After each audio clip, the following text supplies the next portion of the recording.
The story is about a ghost girl named Annabelle, who I talk to through AOL Instant Messenger on a regular basis.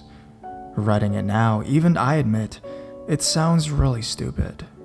But that's honestly the best way I can describe it to you. Before I get into the meat of things, let me provide some backstory. When I was a freshman in high school, I remember being by a group of friends who told that one of the local elementary schools was haunted and that they had all had personally experienced it. One of said friends' mother worked at the haunted school and had allowed her kid and a few select friends to come with her one evening. After the first time, it seemed like she, the mother, I'll just call her mom from now on, would regularly bring her kids and her friends into the haunted school to play amateur paranormal investigator. I personally think that she just liked to see her kids creep themselves out at night. I'm not really sure, because by the time I heard the school was haunted, this particular group of friends had already made multiple visits to the school. Hearing this, I was intrigued and begged to be taken with on the next visit. I wasn't particularly spiritual or skeptical at the time. I just wanted to experience the thrill of the paranormal. This elementary school had been there since the founding of the town I live in, and although it had been obviously renovated, chances were good that it could probably at least be spooky. Anyways, we meet up and all that, hop into the car and drive to the school one night. On the way, I remember being told tales of their past visits, seeing shapes in the hallways, inexplicably bouncing balls, scratches in the ceiling, banging lockers, stuff that sounded like it was ripped from the script of a B horror movie. All of that sounded cool, if not a bit cliche, but the story about the ghost girl in the computer was the one that really intrigued me. My friends claimed that one of the ghosts in the school had access to AIM, or AOL Instant Messenger. They said her name was Annabelle. I remember taking this at face value, so not to dampen the enthusiasm, but it sounded completely outrageous. I wish I'd been more insistent about them explaining how they made first contact, but likely didn't want to push it too hard. We get to the school and are told by mom to not leave the computer lab. Supposedly the lab was the only part of the school that was still lit 24/7, and that hauntings tended not to happen in the lab. But I think her real concern was being able to easily monitor us. She was a teacher at the school and brought some papers to grade while we were free to poke around the computer lab and generally roam the rooms branching off of it. The lab itself opened up into a very long hallway, which itself led to the gymnasium. I was told that being limited to the computer lab wasn't a big deal because there were a number of strange things you could hear and see coming from the hallway or the gymnasium. Within the next hour or so, I had thought I heard all sorts of things like scratching in the ceiling, lockers rattling, and some doors banging. But it was more than likely that I thought I was hearing them, but not really. Bear in mind that I am very intentionally there to experience spooky stuff, so I may have just mistaken something perfectly mundane for a ghost. After a while of us guys goading the ghosts that were supposedly haunted the school, we were all terrified to hear a piercing cackle booming out from the gymnasium. I remember not knowing if it was a ghost or a prank, but regardless, I had no intention of egging on whatever caused the cackle to occur. It was extremely loud and unsettling.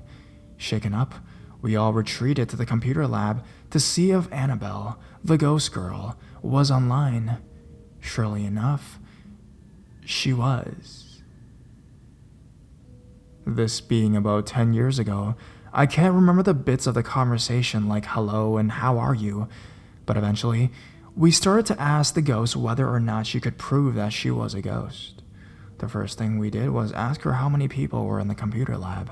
She answered correctly, 4 boys and 1 woman. We then asked her to say what colors our shirt were. She answered that question correctly, providing answers as detailed as, the boy with the long blonde hair is wearing black. At this point, we were spooked out but exhilarated. Thinking that this might be a janitor playing a prank on us with cameras, we decided to ask questions that were either more difficult or dealt with something that you couldn't see with a camera. We took off all of our shirts and swapped them with each other. asking her to say who was wearing what shirt now. She answered it perfectly again, with things like, "The boy with the blonde hair, previously wearing black, is now wearing blue." We took small candles from a desk in the computer lab, each different colors and flavors. We stuck out our tongues and asked her to tell the colors of the candies and the colors of the shirts. She got that right too. There was a boy with a green candy and a black shirt.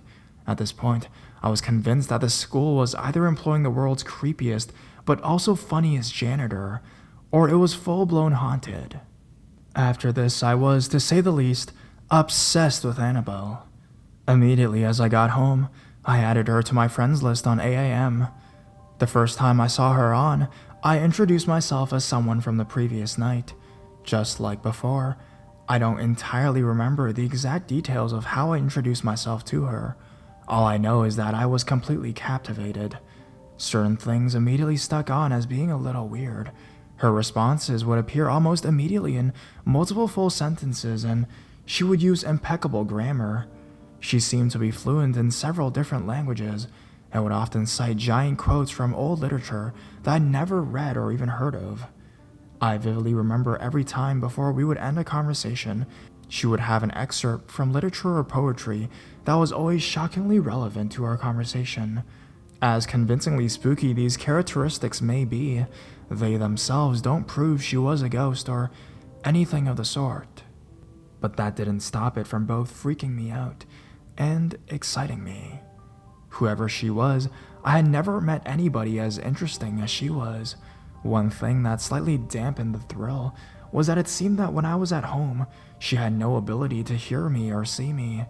According to her, she only had this ability when someone was inside the school. At this point, I had half convinced myself that the weirdness that occurred in the school and all of her own quirks had to be part of some elaborate plan. Having no ability to do ghostly things outside of a controlled environment was, to me, evidence that the whole thing was bogus. In spite of it all, I'd still talk to her because, well, this was some weird shit. When I first started talking to her, she was online pretty frequently. She would usually log on later at night, and we would talk about very simple things. Over a few months of intermittent contact, we became very good friends. I didn't want to push asking anything that was personal, purely out of paranoid fear, but she opened up to me over a period and told me things that felt personal, even how she died in a horseback riding accident as a girl. When she woke up, she was in her school, the same one, a bit renovated, that stands today. She is bound there, unable to leave. I do remember pressing about why she can't leave the school and why she can't move on, but she doesn't know.